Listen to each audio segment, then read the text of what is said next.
Greetings, folks. Welcome here to Mind the Moment in Everyday Life. This is part of Living Well Community, your home for interactive and on-demand wellness programming created and curated for you by Harvard Pilgrim Healthcare and Tufts Health Plan. Now, I'm John Roberts, and what we do here every week, we take viewer questions. We try to figure out how to help support you with mindfulness in making the most out of every moment of your lives. Now, I'm here not only with Jessica Morey, but also the third paddle in our pickleball triples team, Cara Lai. Cara and Jess, welcome. Good to see both of you. Thank you. Good to Hey, be with you. Good to see you, Cara. nice to meet you. So we like to start off here with icebreakers, as you may know. Jess and Cara, now the three of us all happen to be parents of young children, believe it or not. As much as we may try or desire in our lives to be as forthright and transparent as possible with our kids, there are inevitably times when maybe one finds oneself needing to bend or even break the truth a little bit. I'm curious, when was the last time you lied to your child? Um, well, Huck's favorite thing is popsicles, and he thinks that popsicles are only 3 inches long because every time we give him one, we break the top off. But so it's like not an outright lie, but it's kind of a lie by omission. And so it's every day, pretty much. Jess, any thoughts? Not necessarily about the popsicles, but about your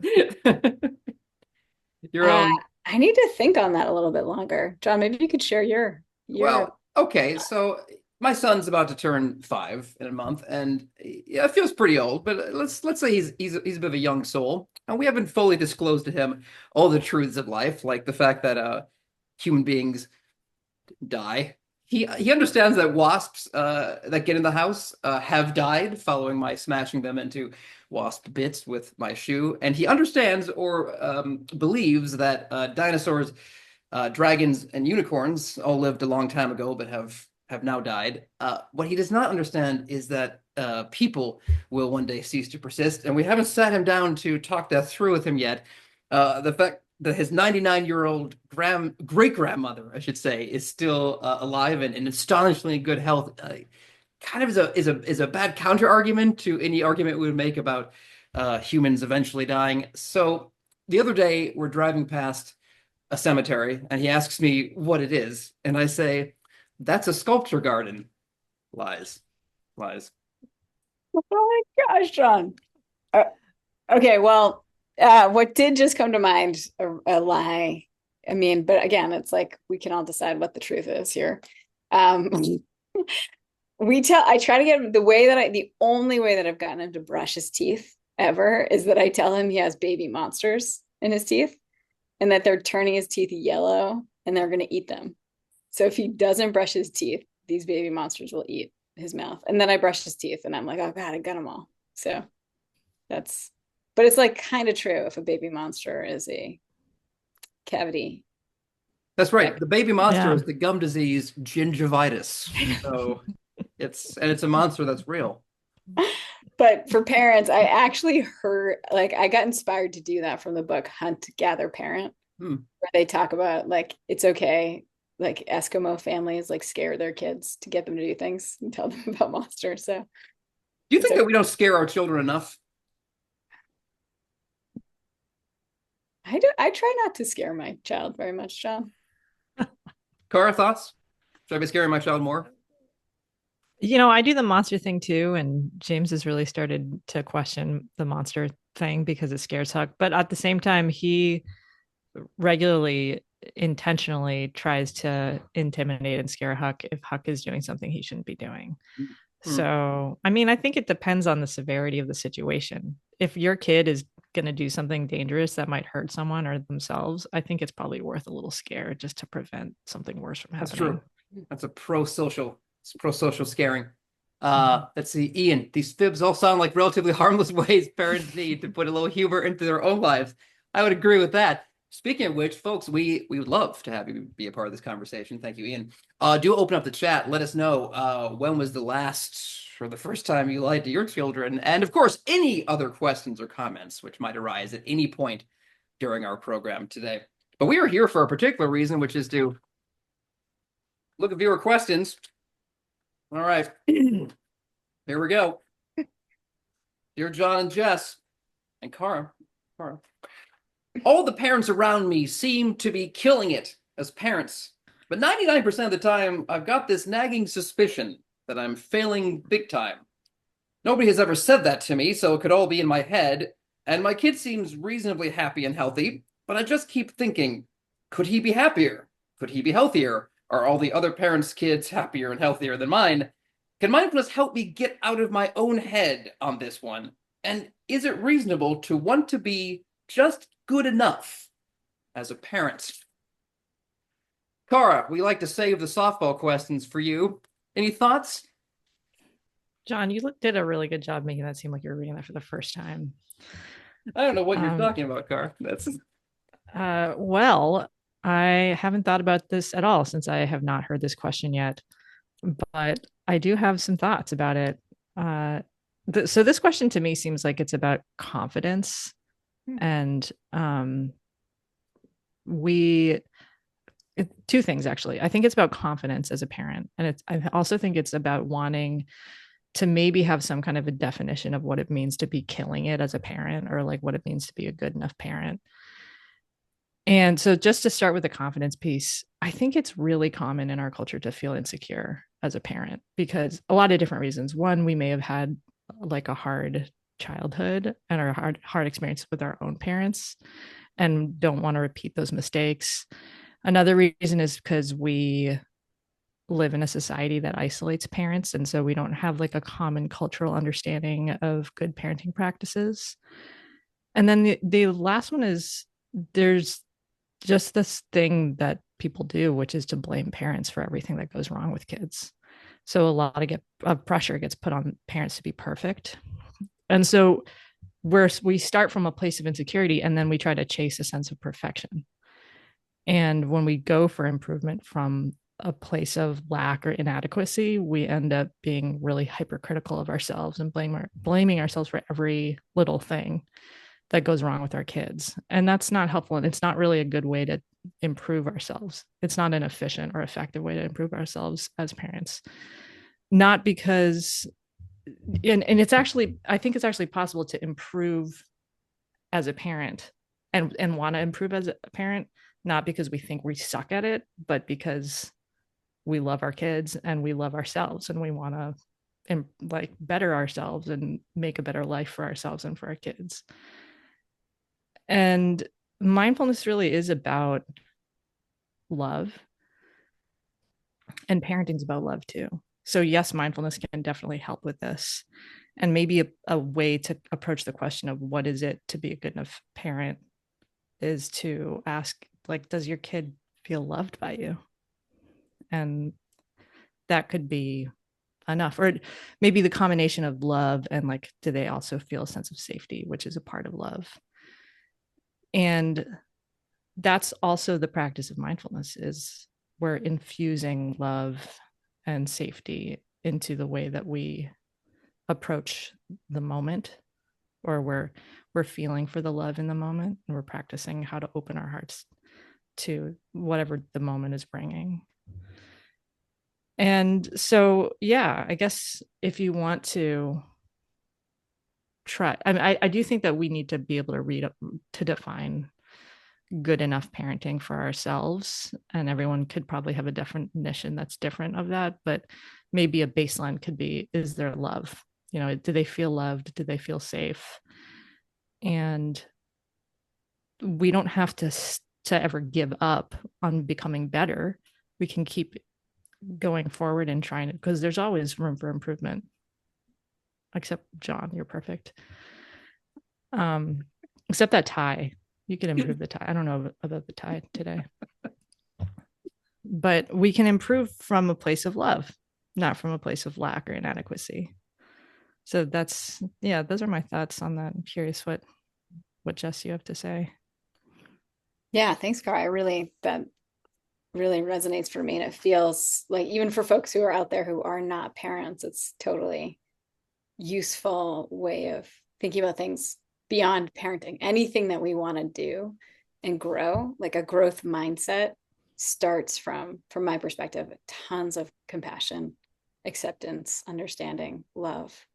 And that's actually what gives us the capacity to learn and grow.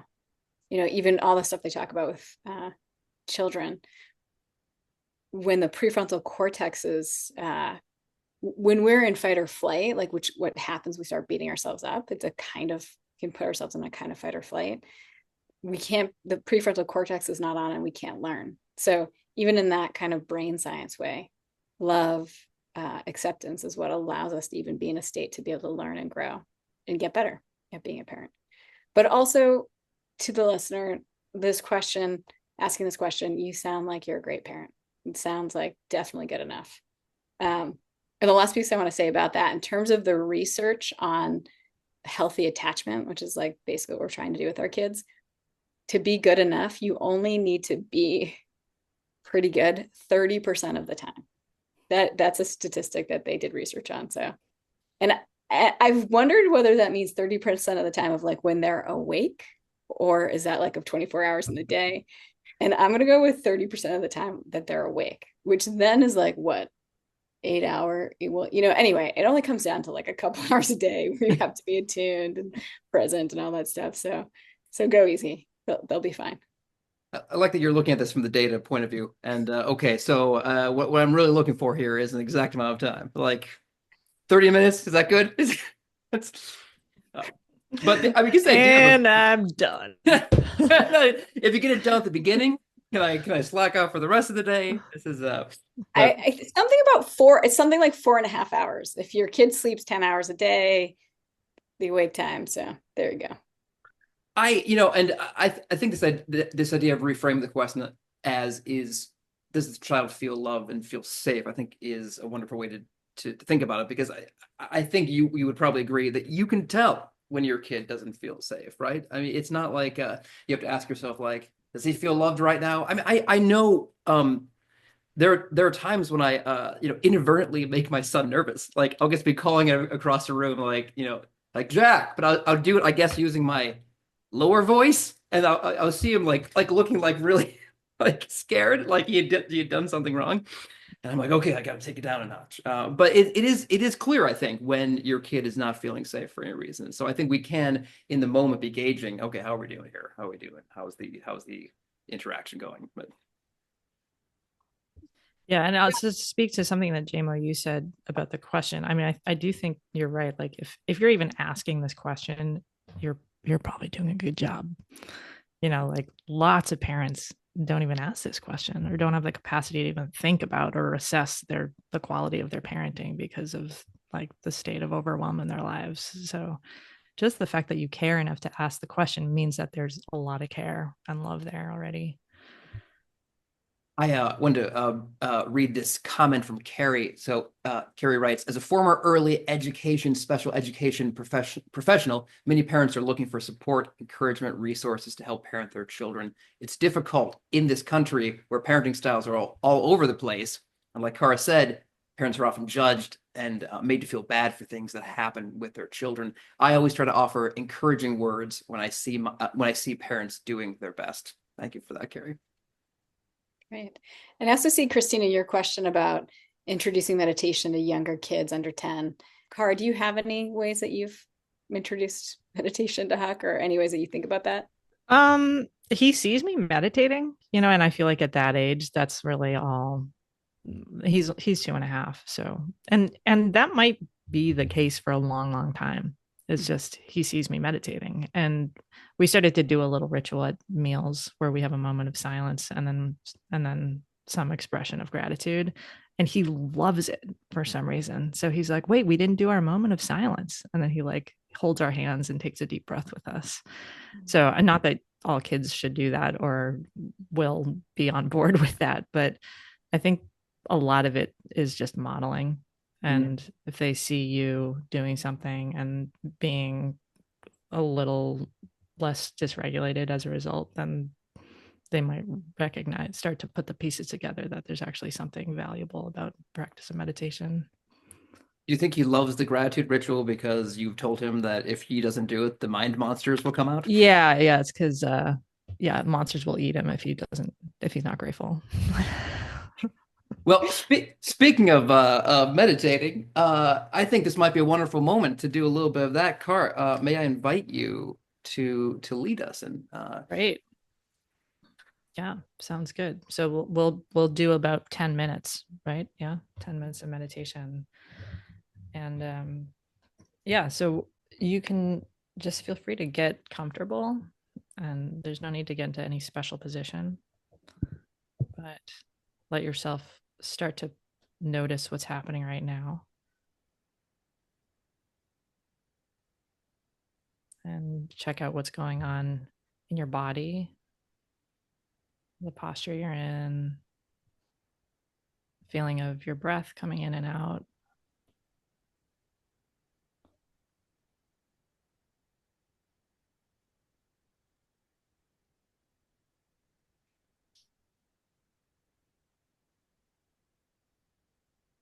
And you might also check out what's going on in your mind. So if there's an emotion, or if the mind is running quickly, or if there's dullness, just take a second to check out what types of thoughts or the rhythm of thoughts and feelings for you.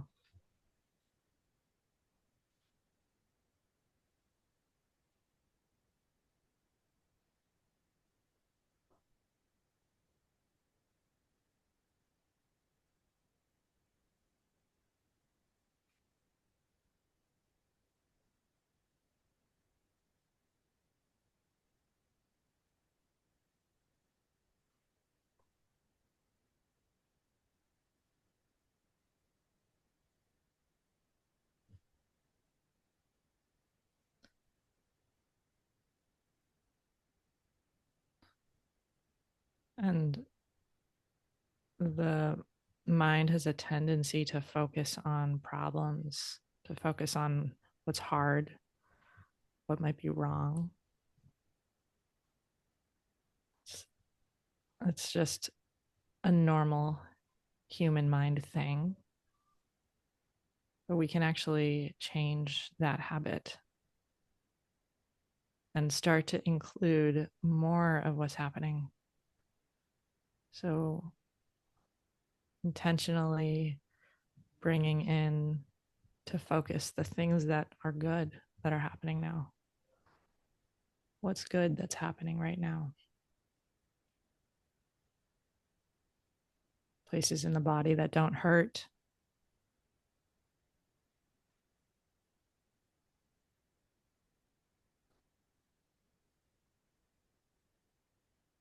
A relative sense of calm.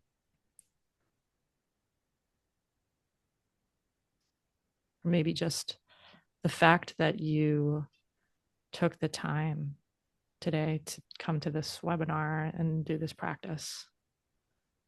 It's the fact that you care enough about yourself and maybe about your kids to join this today. There's a lot of goodness here.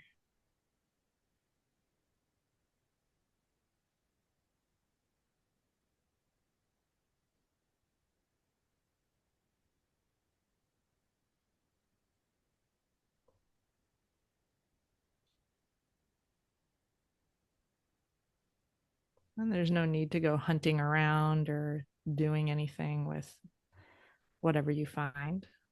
Just keep it as something to include as you stay present with the moment as it unfolds. The hard things are there, but so are the good.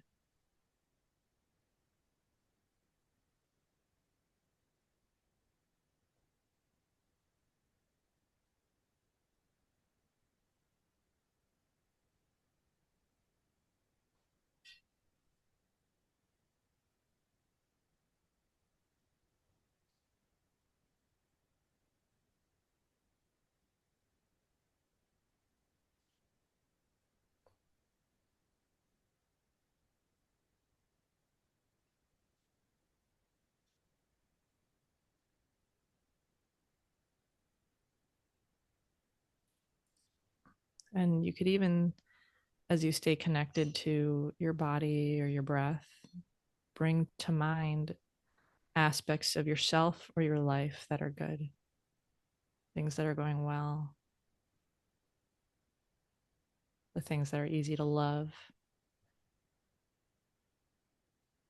the things that aren't messed up, the people in your life that care about you, that you care about.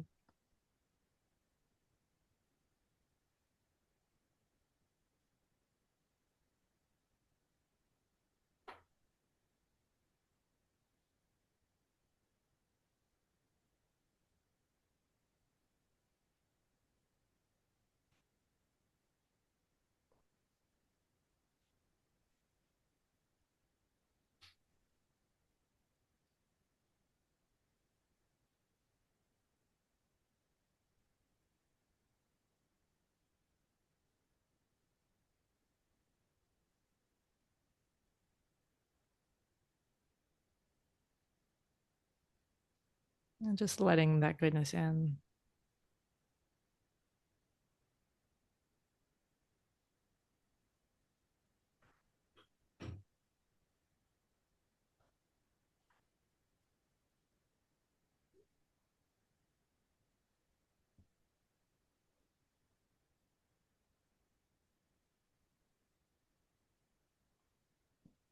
And not needing to change or fix the things that don't feel good. That's a way of loving what's hard. Just letting it be.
And if you want, in the last minute of the meditation, you could just see if there's an intention you'd like to set around continuing this practice of focusing and noticing what's good enough already, where there already is love, where there's already a sense of safety.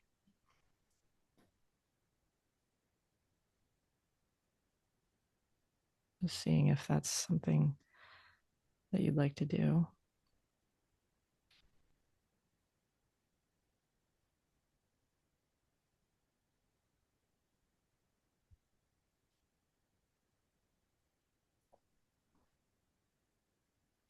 And when you feel ready, you can open your eyes if they're closed and come back into the space around you.